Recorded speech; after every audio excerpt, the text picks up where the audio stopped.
Hi, everyone, and welcome to this week's edition of What's Driving Token Prices. I'm your host, Katie Talati, Director of Research at Arca. For those joining us for the first time, I'm responsible for identifying and analyzing digital asset and blockchain opportunities for Arca's funds. As part of our research, my team and I examine token prices and the market events that act as catalysts for price change. Based on our research and market events over the past week, here are some notable token price movements and what we think drove these moves. As a reminder, this commentary is not intended to be investment advice, investment research, or an investment recommendation. Please consult your investment professional for your own circumstances. All right, it's been another fun week. I hope everyone had a great July 4th weekend for those celebrating here in the States. Obviously, last week, the big news was that all of the ETF providers refiled their applications following some actual guidance from the SEC. So things seem to be really on the up and up in here. In non-crypto but pseudo-crypto related news, Twitter has also limited tweet threads to 25 tweets. We'll see how that goes. But we got a couple of tokens in the works for you today, so we shall jump in and get started. Let's see. All right. So first up, we're going to talk about SUI Network. Or SUI Network, sorry. So SUI is a layer one protocol. I think I talked about it a couple months ago or a couple weeks ago when it was launching its mainnet. Their creators are from Facebook. It uses the Move programming language, which is supposedly a lot easier to use. So the SUI network has basically seen a ton of blowback in the last week. There's been a lot of rumors that their team and the foundation has been selling their locked up SUI tokens. On-chain detectives actually specifically followed SUI token distributions to multiple wallets that eventually ended up on Binance, with many saying, oh, people are taking their staking rewards and selling them, or they're selling tokens before the unlock date. The foundation has denied these allegations, but up until that point, the company had actually not even released an official token supply schedule. The foundation did finally, in response to this, release an actual token supply schedule at the end of last week, putting an end to questions around the circulating supply and unlocks. I think this didn't really, this obviously SUI is actually underperformed the market. It's only up about 70 bips this week. But I think the broader message is just that more and more so with, the fact that everything is on chain and transparent, it's, really not in project's best interest to kind of try to shroud anything from the community.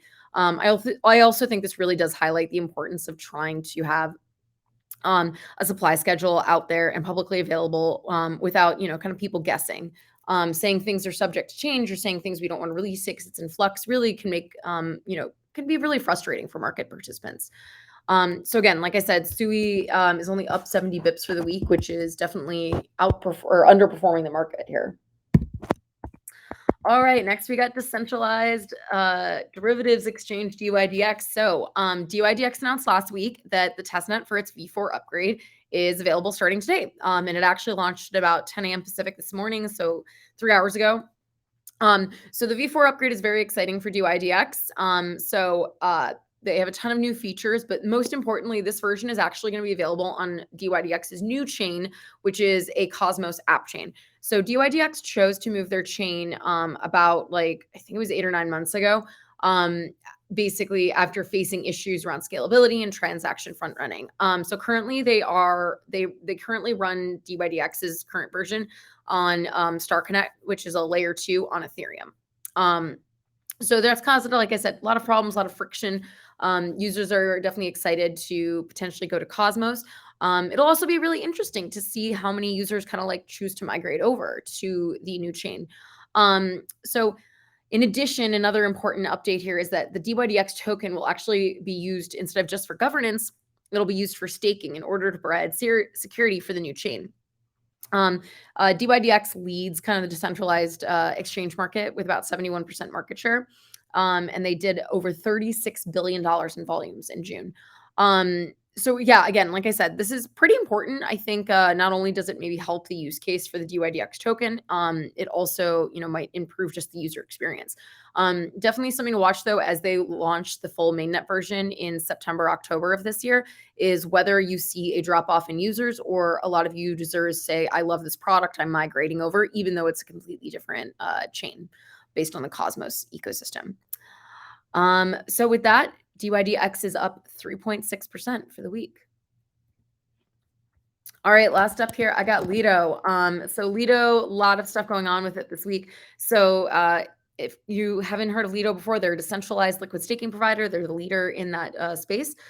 So last week, they passed a proposal to implement a tiered rewards program for users in exchange for helping grow the amount of staked ETH in the protocol. So basically, I kind of described it as like it's a brand ambassador program for people who want to grow TVL for LIDO. So what's cool about this is that the contributors who help with the growth of staked ETH over it's meant to be longer term, so 1 to 2 years. They're going to be able to share the revenue that the Lido DAO collects from stakers. So right now they take a cut of staking rewards that are paid out, and part of that could basically be paid to anybody who kind of brings in leads or lead generation there. But it has to be kind of sticky. It can't just be somebody who's going to stake for a month and then leave. Another proposal that passed was that we saw Lido's treasury decided to stake all of the ETH that it was holding to staked ETH. So this increased Lido's TVL a decent amount since they had quite a bit of ETH on their balance sheet. They're now also the second largest holder of staked ETH with a 33,000 ETH balance.